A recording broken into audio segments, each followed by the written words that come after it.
Sup nerds? So in today's video, we're going to be doing my review on Fantastic Four First Steps. And before we get into the video, I proposed a question in the title: does Fantastic Four deserve to flop? And by the end of the video, I'll answer that question. But for now, what I'll say is that if you want your movie to do well, especially a superhero movie, you need kids to go to the movie. And what you need is a story with hope and passion and, most importantly, action. It's a superhero movie. There should be a lot of action. And honestly, spoiler, there wasn't enough action in this movie. The cast, the CGI, the visuals, the very intimidating Galactus were all great. There was a lot of talking in this movie and not enough action, especially from a character like The Thing. You think back to the Avengers. The Hulk was so cool because he got to beat up a bunch of Chitauri. But in this movie, it felt like The Thing got sidelined and he couldn't do anything to Galactus. So they kind of had to outsmart Galactus, and that's not that entertaining for a first movie, especially for a younger audience. I thought it was pretty good, but let's get into my review. We're going to go through my pros, my cons, and my favorite moments. So if you do enjoy and you want to hear my theories for Doomsday, Spider-Man Brand New Day, and everything else Marvel, DC, Lord of the Rings, anything else, make sure you hit the like button, subscribe, and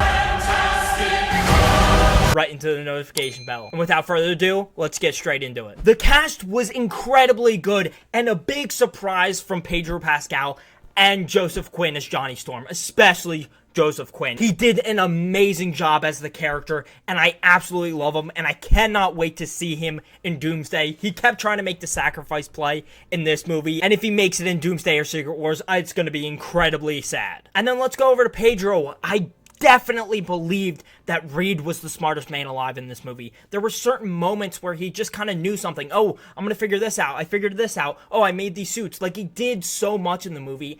And there were certain moments with Ben and Sue that he blamed himself for them getting hit with the cosmic rays, and he wasn't able to save them from it, and it was his fault. But Ben and Sue cheer him up, and you see those moments, and it's just like he takes all that accountability on.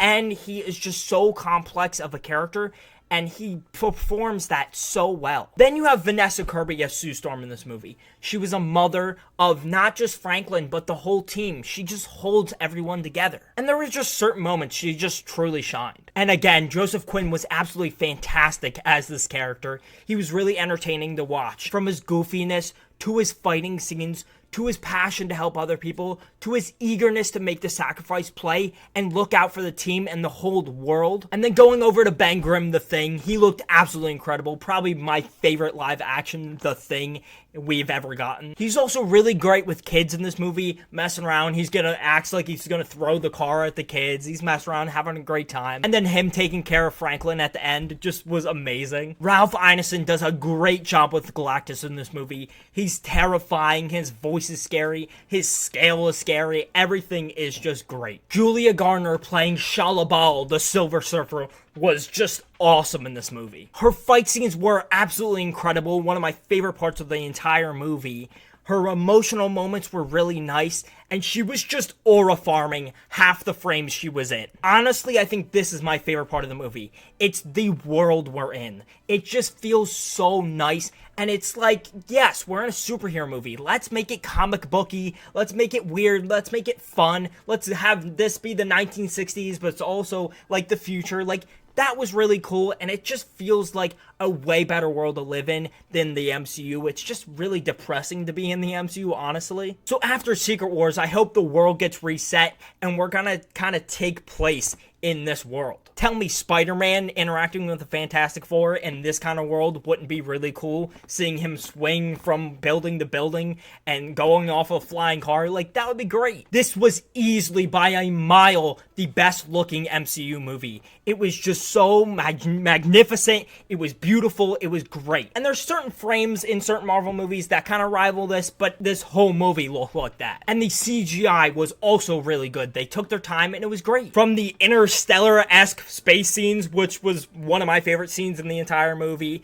going to Galactus and Silver Surfer looking incredible, to a partially or fully lit Johnny Storm just looking great. The suits were also just amazing. It's just fresh. I love the bright colored suits. It just works. They're just so good. And I didn't mind the Jack Kirby inspired suits. I thought it was a nice homage to him.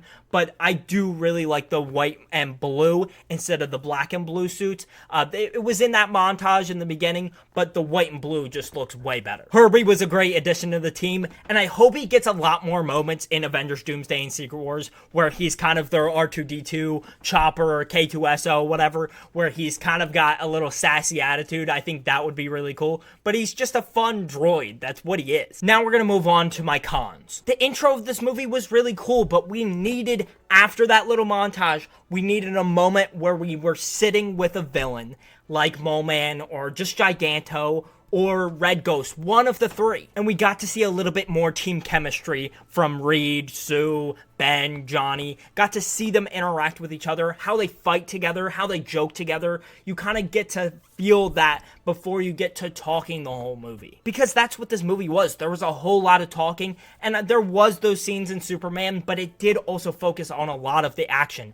And especially, it started with a lot of action, and that's what you kind of needed. And the other part I thought was that they were doing a lot of telling, not showing. Like, it was like, oh, well, Mole Man trusts Sue. And it's like, oh, well, why does he trust Sue? Like, I get she's like a nice presence, whatever, but show me that. Don't tell me that. And my biggest problem is that they literally show you and tell you in the comic. They literally made a comic book based on the beginning of this movie and just showed you the whole attack on Mole Man, like how they defeat him, how they become actually close with him, how he explains that he worked with her grandfather, and it was like they had this whole connection. And if you put that in the beginning of the movie and then Mole Man helped at the end, it would have just felt poetic. But instead, you just put it in a comic book and skip right past it. I didn't like that. Galactus should have been a sequel movie villain. We are not grounded enough to these characters yet to appreciate the problems that Galactus was causing for them. Don't get me wrong, I think Galactus is a great villain and Ralph Ineson did a great job, but I don't think he was meant for this movie. Look at the first Avengers and Age of Ultron. The first Avengers focused on a villain that really got in their heads and really messed with them, and that's kind of what you needed for this movie, because in the sequel you have Age of Ultron, and Ultron is this kind of Galactus threat where he isn't really thinking, oh yeah, I want to just harm them. He's like, no, I just want to reset everything and I want to do it my right way, like a Thanos. So when you bring in Galactus, you need an appreciation for the characters, because the greatest parts of Ultron is the characters, the Avengers that we already know and love. Establish them already and have them fight Galactus in a second one. Establish the Fantastic Four fighting a character like Doom and then bring in Galactus. Reed as a character is kind of hard to grasp at first. I think eventually by the end of the movie you kind of understand who Reed is, but trying to appreciate the character more, I think we'll definitely get that in Doomsday and Secret Wars, and I hope they do a great job with this character. He's supposed to be a lead, but then he's not supposed to be a lead, so I don't know where we're going with it, but you gotta make the characters that are gonna make you a lot of money, that you know make you a lot of money, make them the lead. Spider-Man, Doctor Strange, a new Black Panther, something like that. What I said before, which I think is actually a good thing, there's a lot of moments for Sue to be a mother to Franklin and to the rest of the group. But I wanted to see a little bit more, which I mentioned before with Mole Man. I wanted to understand Sue more before she was a mother. How she dealt with things and stuff like that. I think it would have been great to have a villain at the beginning of the movie to centralize Sue, and Mole Man would have done it. I wish there were a few more scenes of them showing why Johnny was a ladies' man. I think you kind of get that with Shia LaBeouf at the end. He's got Riz. He's not, I don't think he's like, oh, he's like the sexiest man alive, like, so like all the girls want him. No, he's just, he learned the girl's language for her. Like he figured out a whole language just to talk to her. Like, come on, dude. But if you show him being a ladies' man, you kind of understand why the team messes with him and makes fun of him when he falls for Shia LaBeouf. And one of my biggest complaints is Ben is underutilized in this movie. The Thing and Ben Grimm are underutilized. His struggles, his growing up, his relationship with Natasha Lyonne's character, and his fighting was not in this movie enough. The two greatest things about Ben Grimm is his emotions, because he's a rock, so it contrasts that, and his fighting. And again, I'm gonna bring up Mole Man. If Mole Man had henchmen, you could have seen Ben Grimm go, it's clobbering time, and fight them, because he cannot fight Shia LaBeouf because he can't fly, and then he can't fight Galactus because he doesn't really get affected by a punch. You even see him, oh, I'm gonna throw a truck at him, and then he does nothing. So it's like, These characters should have an impact on a character first so we can see and appreciate their fighting ability. So when they cannot fight Galactus and by just throwing a truck at him, then you appreciate the villain a little bit more. And you can really bring those emotional moments through by introducing more moments with him and Natasha Lyonne, because their relationship is really great in the movie, but there's not enough moments of him talking about growing up on Yancey Street, his struggles as a kid, and his faith. His character is based on Jack Kirby. Make sure you show moments where he's appreciating his faith. There are parts of each character I wish we focused on more. I wish they focused on Reed Richards' friendship with Ben Grimm a little bit more so you could see him frantically trying to solve why he turned into the Thing, how he can turn him back, and figuring out that he can't, and Ben Grimm comforting him, saying like it's okay, it's like not your fault. Just wish that moment was a little bit bigger. Sue, I mentioned it before, it's what makes her want to save and protect the world so much, and why people trust her so much. For Johnny, I wish we got to see him be a little bit more of a ladies' man, and why he has such a passion for space. And Ben Grimm, I wish we got to see him struggle more as the Thing. There were parts of the movie that was kind of forced or too predictable, like Sue dying and then obviously coming back to life. I think it would have been a way better twist if they let Johnny go into the portal and we think he might be dead or he's in another universe, and that'll bring them into Doomsday, but they didn't do that. And just some of the forced jokes. Now we're going to be focusing on my favorite moments from this movie. I know I kind of trashed on it a little bit, but I did really love the montage. It was really cool to see what this team can do together, but also what they've been doing on their own, alongside some of their villains. Something about this movie that I'm glad that they didn't make it an origin story and we just kind of jumped straight into the plot is the fact that you can tell some of these characters can pick up on certain things on the rest of the team that certain people wouldn't pick up on if they're not close enough. Ben being the one to realize that Sue is pregnant because of how Sue reacts and how Reed reacts and why they're all freaked out after Johnny says, "Oh, you're late." When Reed explains who Galactus might be, you see Ben and Johnny start to like fall asleep while he's talking, so you can tell they've been doing this a lot of times when he explains things. And Sue and Ben making sure they quickly reassure Reed that it wasn't his fault that they got their powers. And you can tell that Ben and Sue have seen him really get depressed and struggle over this because he feels like it's his fault and his fault only. Galactus' first appearance is so good because you get to see his enormous scale alongside his stoic voice, which perfectly contrasts a team that was just snoring and explaining what this threat might be and messing around and having fun, and they go into going to see Galactus in this confident, strong tone of voice when they leave Earth, and when they come back, they're serious, they're shaky, they're confused. You can see that flip switch in them. I think the reason why the spaceship scenes are so good in this movie is we get to see their personality and their team chemistry working together to solve a problem. And when they're all working together, it feels like a Star Wars movie. You hear literally Johnny go, "Woo!" And it's like exactly what Han and Luke do when they're leaving the Death Star. And the visuals in the space scenes are absolutely incredible, and they rival or at least resemble Interstellar. Reed explaining his messed up mentality and how he has to think of the worst possible case scenario